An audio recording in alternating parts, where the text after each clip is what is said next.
Right now Monami Ghosh আকর্ষণীয় রূপে ক্যামেরার সামনে ধরা দেয়। ঠিক এই জন্য তার রূপের প্রতি ঘায়াল হতে দেখা যায় তার অনুরাগীদের। কিন্তু তার প্রকাশ করা ছবিতে দেখা যায় সাদা কালারের শর্ট টপ এবং সাদা কালারের স্কার্ট পরে ক্যামেরার সামনে ধরা দিতে। যদিও খোলামেলা চুলে হালকা মেকআপে তাকে দেখতে অনেকটা সুন্দরী লাগে।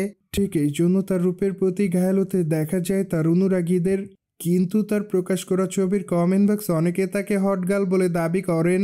মোরোবার অনেকে আবার তাকে পিটি গার্ল লিখেছে, কিন্তু আবার অনেকে তাকে আগুনের ইমোজি দেয়। মোরোবার অনেকে আবার তাকে মাই লাভ বলে দাবি করেন।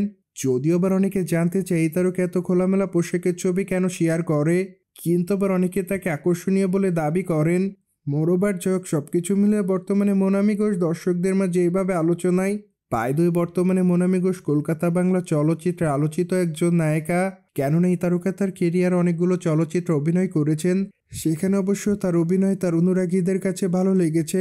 মোরোবার এই তারকাকে পদাতিক চলচ্চিত্রে সর্বশেষ অভিনয় করতে দেখা যায়, সেখানে অবশ্য তার অভিনয় তার অনুরাগীদের কাছে ভালো লেগেছে। কেননা চলচ্চিত্রটিতে তাকে চঞ্চল চৌধুরীর স্ত্রীর চরিত্রে দেখা যায়। যদিও তাদের দুজনের অভিনয় তাদের অনুরাগীদের কাছে ভালো লেগেছিল, ঠিক এই জন্য অবশ্য দর্শকদের মাঝে বাড়তিভাবে প্রশংসা অর্জন করেন এই জুটি। কিন্তু চলচ্চিত্রটি মূলত বায়োপিক ঘরানার কিংবদন্তি পরিচালক মৃণাল সেনের জীবনকে কেন্দ্র করে চলচ্চিত্রটি নির্মাণ করা হয়। সো যাই হোক, জেনে তো নিলেন কলকাতা বাংলা তারকা মোনামি ঘোষকে বর্তমানে খোলামেলা পোশাকে দেখা যায়। মোরওভার এই বিষয়টি নিয়ে কোনো মতামত থাকলে কমেন্ট বক্সে জানাতে ভুলবেন না। কিন্তু আমাদের চ্যানেলটিকে সাবস্ক্রাইব করে আমাদের সাথেই থাকুন আপকামিং আপডেট জানার জন্য।